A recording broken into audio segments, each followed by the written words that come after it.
हाय दोस्तों, welcome to our channel investing with Dhan. दोस्तों, आज का ये वीडियो बहुत ज्यादा इंपॉर्टेंट वीडियो है कंसिडरिंग कि हम इंडियंस किस तरीके से इन्वेस्ट करते हैं। मैं रिसेंटली अभी एक डेटा देख रहा था जो डेटा आरबीआई ने रिलीज किया था।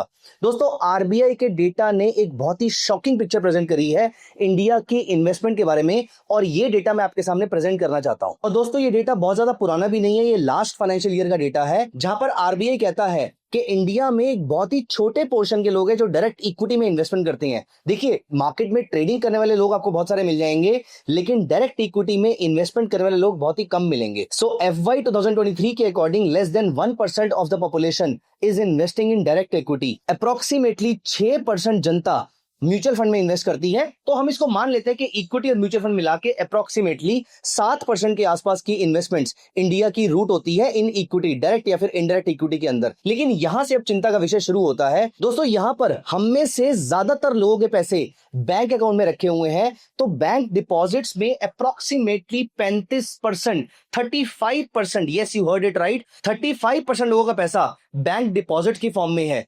अप्रोक्सीमेटली 29 to 30% लोगों का पैसा स्मॉल सेविंग स्कीम में है। चलिए, ये पैसा इकोनॉमी में कंट्रीब्यूट हो रहा है, मैंने इसको भी मान लिया क्योंकि हम लोग बहुत ही कंजर्वेटिव इन्वेस्टर्स हैं। अब दोस्तों, यहां पर 18% पॉपुलेशन जो हमारी इन्वेस्ट करती है वो करती है लाइफ इंश्योरेंस प्रोडक्ट्स के अंदर इन्वेस्टमेंट। अब यहां पर मेरा आपसे एक क्वेश्चन है। देखिए, मैं किसी भी प्रोडक्ट के फेवर या किसी प्रोडक्ट के अगेंस्ट नहीं हूं। हाँ, मेरा पर्सनल इंक्लिनेशन इक्विटी मार्केट की तरफ हो सकता है क्योंकि मैं पिछले 17 साल से इक्विटी मार्केट में इन्वेस्टमेंट कर रहा हूं, ट्रेडिंग कर रहा हूं। मेरा प्राइमरीली फाइनेंशियल प्लानिंग के सारे गोल्स को या सारे चेक बॉक्सेस को टिक करते हुए जितना पैसा मेरा इक्विटी मार्केट में होना चाहिए उतना या उससे ज्यादा पैसा मेरा इक्विटी मार्केट में है, तो थोड़ा सा इंक्लिनेशन मेरा इक्विटी मार्केट की तरफ हो सकता है। ये एक स्टैंडर्ड डिस्क्लेमर है आपके लिए।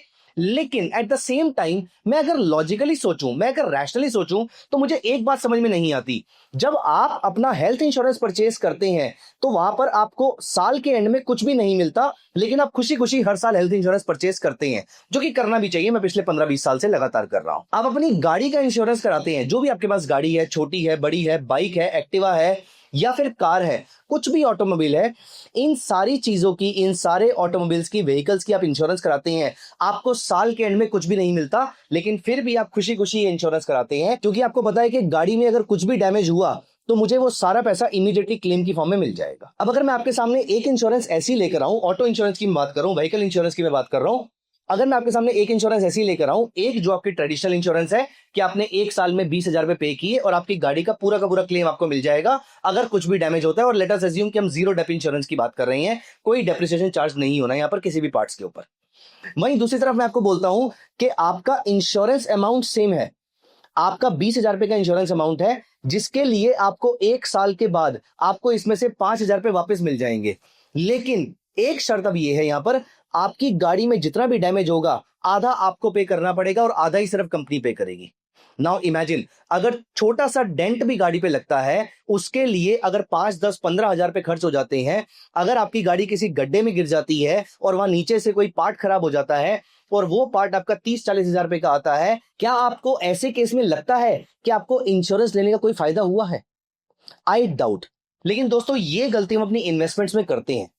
हम ऐसे ऐसे प्रोडक्ट्स चूज कर लेते हैं जहां पर इंश्योरेंस और इन्वेस्टमेंट को साथ में बेचा जाता है, विच इज ओके। यहां पर मैं सिर्फ अपना पर्सनल ओपिनियन शेयर कर रहा हूं। आप चाहे तो इस ओपिनियन को निग्लेक्ट भी कर सकते हैं, आप मेरी बात से अग्री भी कर सकते हैं, मेरी बात से डिसअग्री भी कर सकते हैं, दैट्स कंप्लीटली योर चॉइस। लेकिन मैं पर्सनली अपने लिए सोचता हूं कि मेरे पास दो ऑप्शन है। पहला, कि मैं ऐसा कोई प्लान परचेज करूं जो मुझे इंश्योरेंस प्लस इन्वेस्टमेंट दोनों दे। दूसरा, जो मुझे सिर्फ और सिर्फ इंश्योरेंस दे और साथ में जो पैसे बचेंगे मेरे पास, क्योंकि मैं यहाँ पे प्योर इंश्योरेंस ले रहा हूं, कोई इन्वेस्टमेंट नहीं कर रहा, तो जो पैसे बचे मैंने उसको सेपरेटली किसी म्यूचुअल फंड पोर्टफोलियो में डाल दिया। दोस्तों, मैंने अपने लिए कौन सा चूज किया और क्यों चूज किया, इसके लिए मैं आपको एक कैलकुलेशन दिखाना चाहूंगा। तो मुझे अभी किसी ने अप्रोच किया जहां पर he was trying to sell a plan to me, जो बहुत ही ल्यूक्रेटिव प्लान था। और वो प्लान क्या कहता है? वो प्लान कहता था कि मैं अपने बच्चे के लिए हर साल 1-1 लाख रुपए डिपॉजिट करूं और मैंने ये काम सिर्फ 10 साल के लिए करना है। तो मैं 10 साल तक लगातार 1-1 लाख रुपए डिपॉजिट करता रहूं।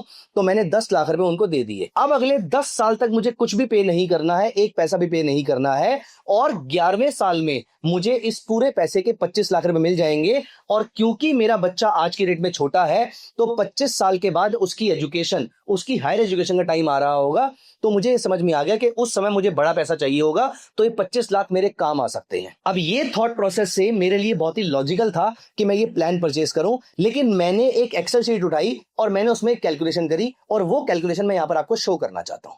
अब यहां पर देखिए, मैंने 2025 में अपनी इन्वेस्टमेंट को स्टार्ट करा, फॉर एग्जाम्पल टुडे, और मैं यहां पर 1-1 लाख रुपए डिपॉजिट कर रहा हूं, और मैं 10 साल तक 1-1 लाख रुपए डिपॉजिट करता हूं, तो मैंने 10 लाख रुपए डिपॉजिट कर दिए। अब मुझे 10 साल तक कुछ भी डिपॉजिट नहीं करना है, और मुझे 10 साल के बाद मिलेंगे 25 लाख रुपए। क्या आप गेस कर सकते हैं कि इसमें मेरा रिटर्न कितना आएगा? दोस्तों, ये रिटर्न निकालने के लिए कैलकुलेशन मैं आपको बता रहा हूं। At any point in time, कभी भी आपको किसी भी प्रोडक्ट का रिटर्न निकालना हो, तो ये फॉर्मूला आपके बहुत ज्यादा काम आ सकता है। और एक्सेल में आपको एक फॉर्मूला मिलेगा, equal to IRR, internal rate of return. दोस्तों, मैंने जब इंटरनल रेट ऑफ रिटर्न निकाला, तो उसने मुझसे पूछा कि आपको कैश फ्लोज कौन कौन से मिलने वाले हैं। मैंने ये सारे के सारे कैश फ्लोज यहां पर सिलेक्ट करके सिर्फ डेटा को सिलेक्ट किया और यहां पर मैंने डाल दिया, और यहां पर मैंने एंटर किया, तो सरप्राइजिंगली ये इतनी ल्यूक्रेटिव दिखने वाली कैलकुलेशन ने इवेंचुअली मुझे जो रिटर्न दिया, that came out to be only 6%, and that was not even और बेयरली बीटिंग इन्फ्लेशन। इंडिया की इन्फ्लेशन मोस्टली 6 से 7% के आसपास की रहती है। लेकिन दोस्तों, मजे की बात देखिए, अगर मैं इस 25 लाख को बढ़ा के 50 लाख भी कर देता हूं, तो भी आप देखिए इसका रिटर्न इज हार्डली 11%। इमेजिन, अगर मैंने 10 लाख रुपए डिपॉजिट किए और मुझे अभी से 25 साल के बाद 50 लाख रुपए मिल रहे हैं, जो कि 4 गुना अमाउंट है, 400% का ROI, रादर इससे भी ज्यादा मेरे कैपिटल में मुझे मिल रहा है। उसके बावजूद मेरा जो ROI है वो सिर्फ और सिर्फ 11% के आसपास का आ रहा है। एंड यहां पर मैंने ऑब्वियसली क्या चूज किया, मैंने अपने लिए इंश्योरेंस परचेज करी, और मैंने जो बाकी बचा हुआ अमाउंट था उसके मैंने म्यूचुअल फंड परचेज कर लिए। अब यहां पर डिपेंड करता है कि मेरा रिस्क एपेटाइट कितना है। ऑफ कोर्स 1 लाख की मेरी इंश्योरेंस नहीं आएगी, मान लेते हैं कि 10,000 रुपीज की इंश्योरेंस आई और 90,000 रुपीज मैंने इन्वेस्ट किए। अभी मैं इन नंबर्स को साइड पे रखता हूं, मैं आपको दिखाता हूं कि अगर मैं बहुत ही लिमिटेड नॉलेज के साथ भी इन्वेस्टमेंट करता हूं, तो यहां पर अगर मैं नोटिस करूं, मुझे सिर्फ इतना भी पता है कि लार्ज कैप, मिड कैप और स्मॉल कैप फंड के नाम से कुछ म्यूचुअल फंड्स होते हैं, या फ्लेक्सी कैप फंड के नाम से फंड्स होते हैं। अगर मैं यहां पर सिर्फ और सिर्फ for example Parag Parikh flexi cap fund, और यहां पर मैं कोई रिकमेंडेशन नहीं दे रहा, ना तो किसी प्रोडक्ट की और ना ही किसी फंड की, मैं किसी AMC को यहां पर रिप्रेजेंट नहीं कर रहा हूं, मैं यहां पर किसी इंडस्ट्री को रिप्रेजेंट नहीं कर रहा हूं, मैं सिर्फ मैंने क्या किया आपको वो बता रहा हूं। यहां पर जब जाकर मैंने चेक किया, मैंने सिर्फ ऊपर टाइप किया Parag Parikh flexi cap fund, और अगर इसका CAGR अगर आप देखें तो it is coming out to be 18.44%। पिछले 3 साल का जो CAGR है, it is coming out to be 18.44%। पिछले 5 ईयर्स का CAGR इज अप्रोक्सीमेटली 31.66%। दोस्तों, मैं उस पीरियड की बात बता रहा हूं जहां पर Nifty is down by approximately 16% from its top, mid cap index is down by approximately 21%, and small cap index is down by approximately 25%।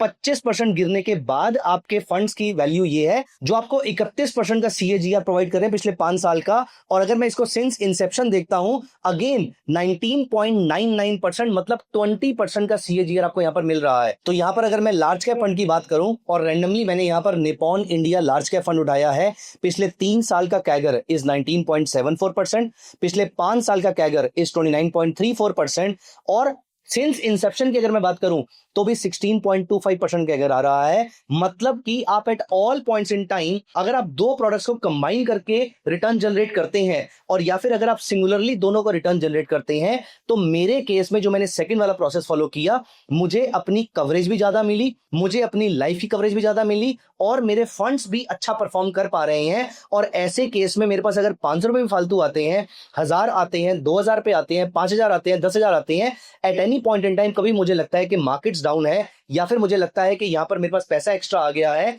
मैं उसको लमसम इन्हीं फंड्स के अंदर डाल के छोड़ देता हूं। दोस्तों, धन प्लेटफॉर्म पे आपके सामने there are hundreds of mutual funds, there are tens of AMCs, उसमें से रिटर्न्स के बेसिस पे मैं आपको दिखाता हूं किस तरीके से आप अपने लिए म्यूचुअल फंड का सिलेक्शन कर सकते हैं। अगर आपको कुछ भी नहीं आता है फंड्स के बारे में, तो भी आप इसी पेज में अगर नीचे आ जाएंगे तो यहां पर देखिए, और अपने आप से सिर्फ इतना पूछिए कि आपकी रिक्वायरमेंट क्या है। अगर आपको स्टॉक मार्केट की नॉलेज है and you are looking for high returns, simply as you can see you can click on high returns और यहाँ पर आपको सारे हाई रिटर्न्स वाले फंड्स मिल जाएंगे। दोस्तों अगर आपका थॉट प्रोसेस ये है कि नहीं यार पैसे ज्यादा नहीं है, मैं तो सिर्फ 500 रुपए से स्टार्ट करना चाहता हूं, तो यहाँ पर देखिए इन्वेस्ट विद 500, आपके सामने ऐसे फंड्स आ जाएंगे जिसमें आप 500 रुपए से इन्वेस्टमेंट करना स्टार्ट कर सकते हैं। अगर आपको लगता है कि मेरे को सिर्फ लार्ज कैप फंड समझ में आते हैं, अगर आपको लगता है कि मुझे तो समझ में ही कुछ नहीं आता, लेट अस सी कि मॉर्निंग स्टार किसके लिए अच्छा बोलता है, तो यहाँ पर टॉप रेटेड स्कीम्स में अगर आप आ जाएंगे तो आपको दिख जाएगा कि कौन कौन से फंड्स की रेटिंग सबसे अच्छी है। अगर आपको कुछ भी नहीं आता है इक्विटी मार्केट में, म्यूचुअल फंड्स में, तो भी आप यहां से अपने लिए फंड परचेज कर सकते हैं। तो मैंने अपने लिए एक पॉलिसी को परचेज किया और बाकी सारा पैसा मैंने अपने फंड्स में लगा दिया, और इन फंड्स में मैं धन प्लेटफॉर्म पे जब कभी एक्स्ट्रा पैसा होता है मैं सिंपली इस फंड को सिलेक्ट करता हूं, इन्वेस्ट नाउ पे जाता हूं। मेरे पास क्योंकि एक्स्ट्रा पैसा लमसम रखा हुआ है, हर महीने में नहीं डाल रहा, तो I will simply click on one time में मुझे मिनिमम इन्वेस्टमेंट कितनी चाहिए वो मैं यहां पर डाल दूंगा।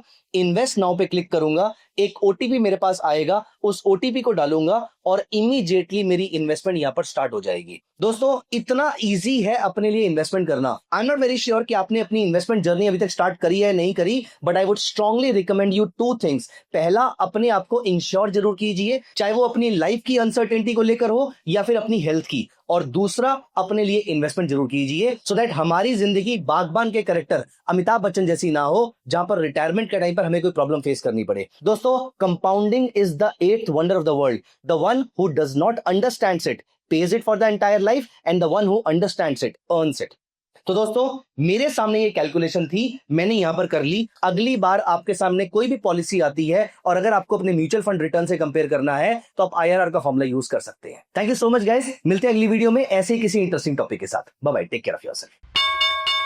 Investments in the securities market are subject to market risk. Read all the related documents carefully before investing.